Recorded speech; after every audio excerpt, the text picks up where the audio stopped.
It's Friday night. I always say to my wife, that's 6 inch. Okay?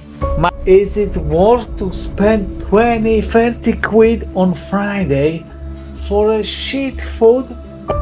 Isn't shining like today, beauty rising, I can say I have seen mountain highs. Fire has been with humans forever. Very few people realize how positively it affects your mental health, human relationships, and how much it helps you de-stress. But coming back to my comparison, is it really worth spending 50 quid on takeaway? I tried to order something. Well, not really order it because I'd hate to spend money on something I'd end up throwing in the bin. And I already throw away enough supermarket food as it is. Either way, with my level of intelligence, I couldn't even manage to add items to the basket. This new world just isn't for me. I know how to light a fire and cook a steak, or make food better than in a good restaurant, but I can't use food ordering website. So if you want a restaurant food test, viewer, you'll have to order for me yourself with your own money. Guys, I did not plan to make this video. It's Friday night, and obviously I thought, I might have a rest. However, look at that. Look at that. I was driving past through a place where I saw an advert like 2-inch pizzas for 20 plus 2 portion of fries or whatever, 2 drinks, doesn't really matter. And then I thought, well, let's make a video and let's ask in this video, is it worth to spend 20-30 quid on Friday for a shit food, or let's have this beauty? Look, this is, show this. This is how thick it is, yeah? I always say to my wife, that's 6 inch. Okay? Might be not, but believe me, now I'm trying to be fair with my viewers. It's 3 inch ribeye. 3-inch ribeye. 2.2 kilo, yeah? So, this is my steak pan.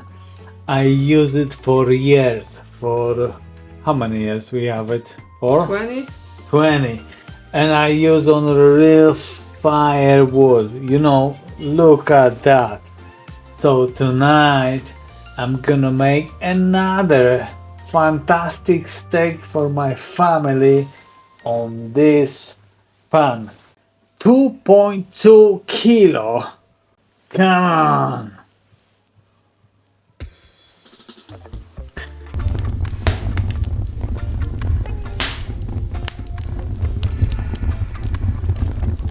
So guys, like I said, I didn't plan this video. On this channel, I mainly want to do food tests, but also show you how can live simply. You just have to open your eyes, turn off the TV and newspapers, and instead of reading them, use them to light a fire. I want to show you that it's worth going back to what we knew many years ago. How we lived and ate before the era of Uber and unhealthy, toxic food. Let me tell you a story. When I was 15, and started getting interested in cooking, I watched one of the few English programs on Polish TV. Two Fat Ladies cooking show. Back then, in Poland, it was an event. All of Poland sat down and watched how life looked in England, how wonderful it was to live in a free country. I still remember it to this day. The dishes, the simplicity, it inspired me, and I always dreamed of trying real English cuisine. Back then, I had no idea that life would write a scenario where a few years later I would live in the UK and get a chance to taste English food. That I would even become a food tester. It never crossed my mind. And you know what? When I arrived, I realized that trying the dishes I knew from TV was harder than I thought. I didn't have money to eat something good in a proper restaurant. The beginning wasn't easy. I was homeless, sleeping in parks, and I didn't speak English. And honestly, not much has changed since then. Yes, my friends, those weren't the times when an immigrant got a PlayStation, football tickets, a fortune, and a free hotel with meals. Back then, England was poor. It couldn't afford such extravagance as today. I remember exactly the amount of money I arrived with. 100 quid. And you know what? I spent it on alcohol in a few days. I remember that alcohol to this day. White Star cider. I still remember the taste. And a few months later, when my girlfriend, who now is my wife, came to visit me, I served her that drink for dinner and told her it was English champagne. I know. Some might say I was naive. Actually, I told her many things to make her fall in love and become my wife. Who doesn't do that? Was it worth it? On this channel, there are more questions than answers. My first job was in a factory, Trojan Plastics in Huddersfield. Finally, my first money. And it wasn't small. 20 years ago, 12 quid an hour and 36 quid overtime made me feel like a king. Shopping, holidays, I felt like a god. But also the people I met there. Tim, a former soldier. Mark, hilarious, a typical English guy. Tony, with a funny nickname, the Bolo, a Bruce Lee movie character, a big guy with a huge belly and legs as thin as matches. Real England, humor, distance, and what I had seen on TV. Back then, When someone said speak English because we were talking in Polish during breaks, we answered Foxtrot Oscar, which today would probably get us into trouble. Back then, it ended with laughter. Wonderful people, real English people, and I will never forget this moment. But let's get back to food before I start crying with nostalgia. In this video, I'll show you what I do with 50 quid and what my family eats. There will be everything, from steak on the fire to scrambled eggs with steak the next day. And probably something controversial. Steak tartare, raw beef chopped with a knife, topped with a raw egg yolk, raw onion, and picked mushrooms that I steal from Sherwood Forest. I know. You only know Poles for eating your swans. But that's not all. We also steal mushrooms from your deer. And the funniest part, you can't say out loud that this immigrant is ruining your flora. Or maybe the saddest? Anyway, for me it's funny and the height of hypocrisy when schools in the UK and scout camps take kids on trips with chips and chocolate bars instead of teaching them that the best things can be found in nature. I think differently.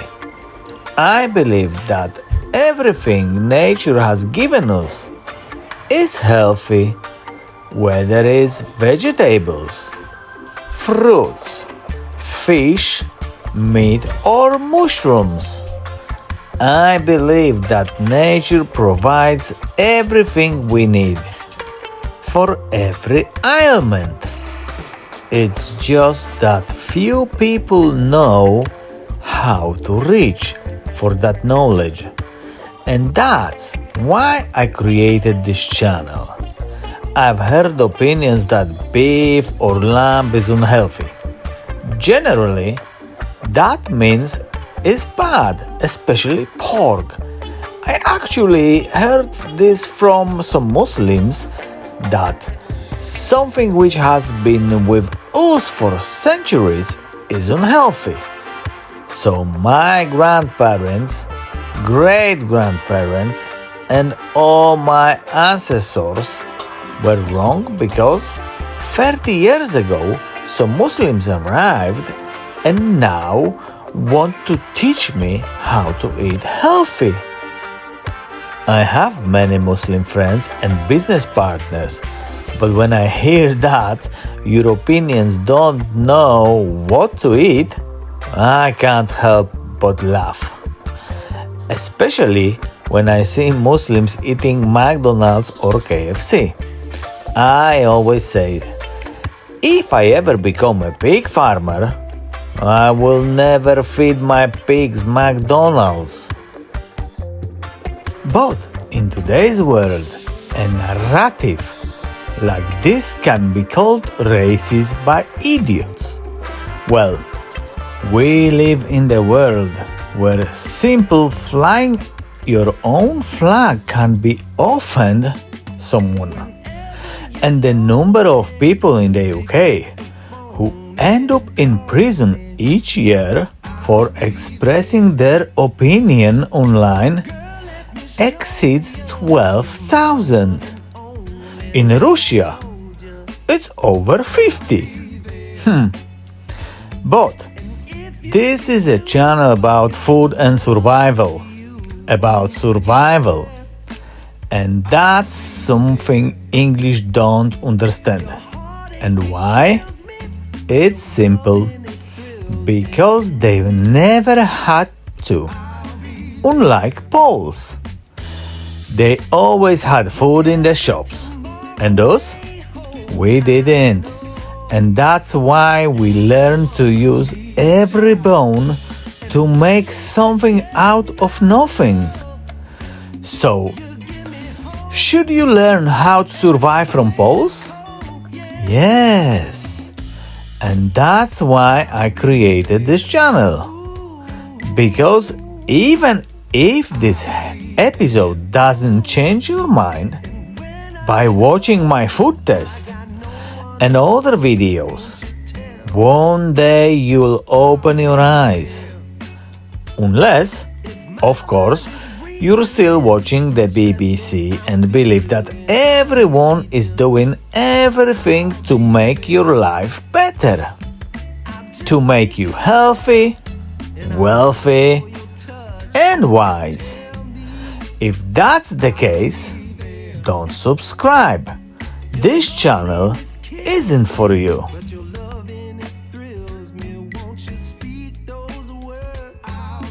So, do you see the changes in the UK, viewers?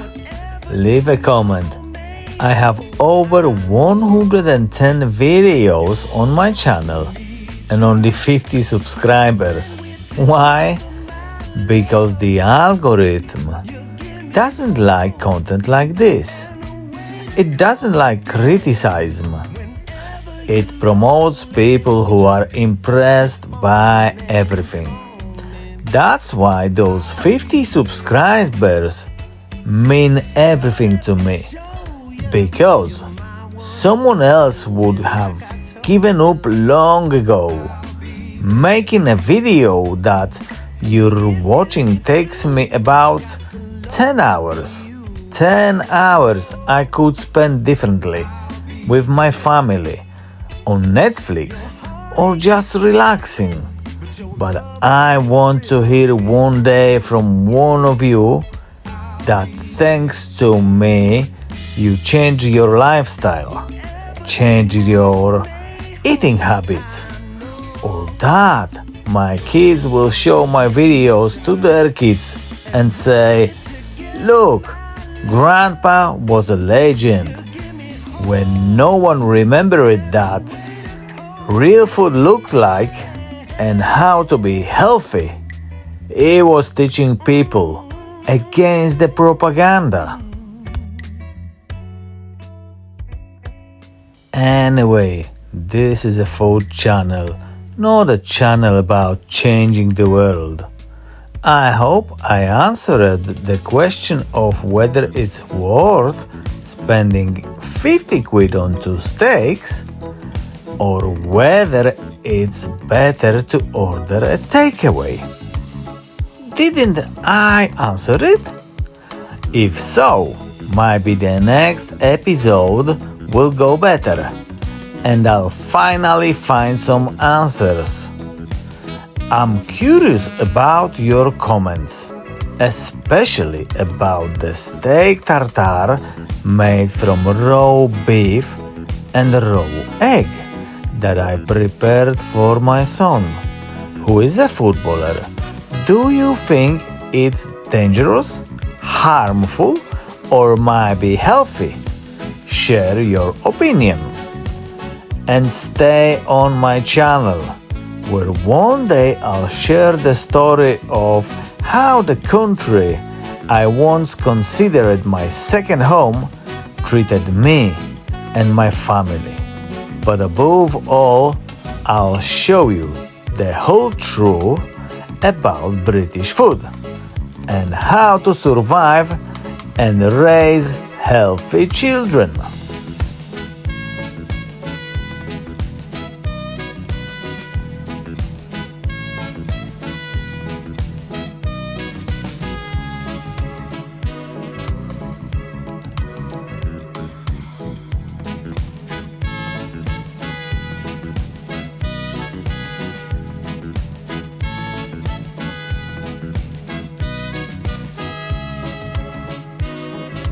But we also know that there have been infringements on free speech that actually affect not just the British. Of course, what the British do in their own country is up to them.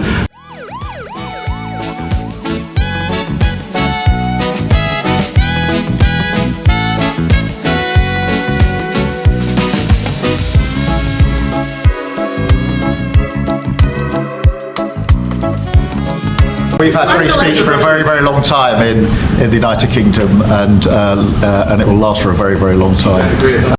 Let's ask ourselves, do we really need another Borat in this country? Is it worth subscribing to his channel? Should someone with an IQ lower than their Wi-Fi password even be allowed on YouTube? Or should we just comment, like, and send this disaster to our friends? I'll leave that to you, viewers, because, as always, his videos raise more questions than they answer.